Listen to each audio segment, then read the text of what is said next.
Saudara-saudara, saya ikuti sejarah penebusan seminar itu dan saya beberapa kali menangis. Ya, saya beberapa kali menangis dan saya bilang istri, saya sangat diberkati sekali dengan penjelasan tentang sejarah penebusan mulai dari Kejadian sampai kepada Yerusalem baru. Selama 11 sesi itu ya, saya ikut dengan setia dari Senin sampai hari Sabtu kemarin. Itu saya ikut dengan setia. Saudara, saya diberkati yang dikasih oleh Tuhan Yesus Kristus. Peristiwa Pentakosta adalah peristiwa yang sangat penting dalam sejarah gereja. Mengapa? Dalam konteks perjanjian lama sesungguhnya sudah ada perayaan Pentakosta. Tetapi Bapak Ibu dan Saudara, perayaan Pentakosta di dalam perjanjian lama adalah perayaan yang dilakukan oleh bangsa Israel mengingat kebaikan Tuhan yang membebaskan mereka dari perbudakan di Mesir. Setelah 50 tahun Tuhan mengasihi dan menolong dan melepaskan mereka dari perbudakan tersebut, maka orang-orang Israel yang menyadari kebaikan Tuhan, mereka merayakannya dengan momen Pentakosta ini. Selanjutnya Bapak Ibu dan Saudara-saudara, di momen itu juga saudara-saudara ada kepentingan yang lain juga, saudara, yaitu di mana bangsa Israel merayakan ucapan syukur mereka atas hasil panen yang Tuhan berkati mereka, lalu kemudian mereka panen dan mereka merayakannya dalam peristiwa Pentakosta ini. Saudara-saudara yang dikasihi oleh Tuhan Yesus Kristus, selanjutnya masih dalam konteks perjanjian lama, perayaan Pentakosta adalah perayaan di mana bangsa Israel diingatkan kepada Tuhan yang memberikan hukum Taurat kepada mereka di Gunung Sinai. Saudara-saudara, waktu yang menarik adalah waktu Tuhan memberikan hukum Taurat kepada Musa. 8 kali Tuhan Musa naik turun ke Gunung Sinai. 8 kali Musa naik turun ke Gunung Sinai. Dia berkomunikasi dengan Tuhan, dia berpuasa, dia berdoa dengan Tuhan, saudara-saudara, di Gunung Sinai. Dan bangsa umat Israel, mereka menunggu apa pesan Tuhan kepada Musa seorang nabi yang akan disampaikan kepada bangsa Israel.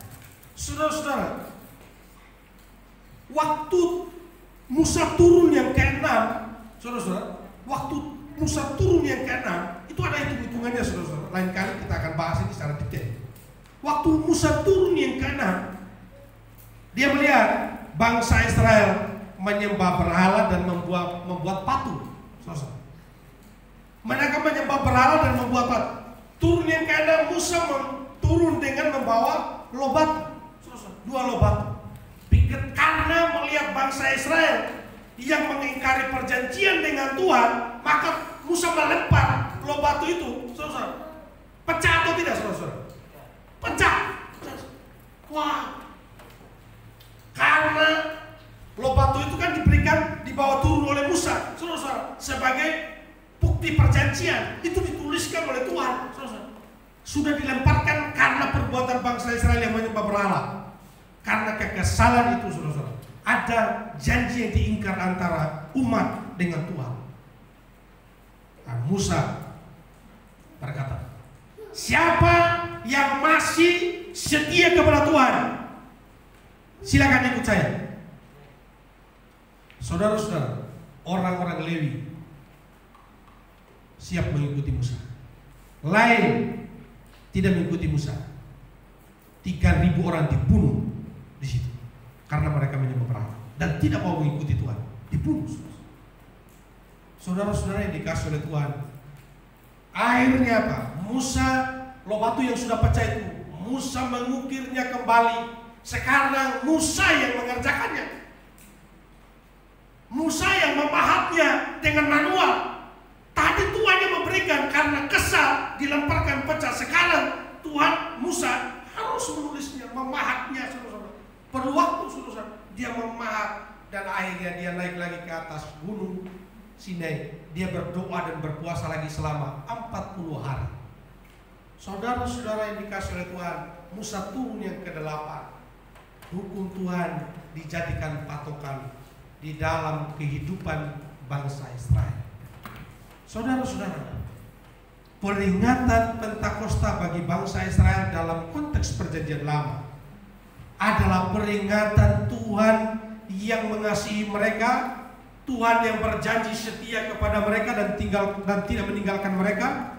Saudara-saudara, ada konsekuensi ketika mereka melanggar, tapi Tuhan setia pada janjinya. Ada pemulihan dengan loh batu yang sudah diperbaiki oleh Musa dengan cara manusia, berarti kan, saudara-saudara? Berarti ada tadinya kalau tidak ada penyembahan berhala, kalau tidak ada mengingkar perjanjian, kan hidup tuh enak-enak saja, saudara-saudara. Tapi karena ada janji yang diingkar, maka perlu usaha manusia di dalam. Musa yang harus mengukir sendiri, memahat sendiri, saudara-saudara. Dan harus ulangi lagi dari nol. Harus ada pemulihan lagi, 40 hari lagi berdoa. Saudara-saudara yang dikasih oleh Tuhan, bangsa Israel mengingat peristiwa ini dan merayakannya dalam peristiwa Pentakosta. Dalam perjanjian baru, saudara-saudara, dalam perjanjian baru, perayaan Pentakosta mengingatkan kita akan lahirnya gereja. Peristiwa di dalam Kisah pasal 2 ayat yang pertama. Tahun yang lalu saya khotbahkan tentang Kisah pasal 2. Saudara-saudara, makna pencurahan Roh Kudus, kalau jemaat masih ingat tema khotbah saya, makna pencurahan Roh Kudus bagi orang percaya. Nah, saya menjelaskan Pentakosta dalam perjanjian baru, di mana Roh Kudus turun memenuhi setiap orang-orang yang percaya, dan gereja ditandai gereja lahir dan mulai dalam peristiwa bersejarah itu, dan terjadi pertumbuhan rohani yang luar biasa. Roh Kudus mendiami setiap orang yang percaya. Nah, saudara-saudara, ketika Roh Kudus terjadi, peristiwa-peristiwa spektakuler terjadi, ya, seperti dalam Kisah pasal 2. Nah, ini saudara-saudaraku yang dikasih oleh Yesus Kristus, tahulah kita bahwa kalau dalam perjanjian lama Allah memberikan firman-Nya kepada Musa di Gunung Sinai dan menjadi patokan firman itu kepada bangsa Israel dalam kehidupan sehari-hari mereka. Perjanjian baru, pencurahan Roh Kudus, Yesus melalui Roh-Nya dicurahkan, saudara-saudara.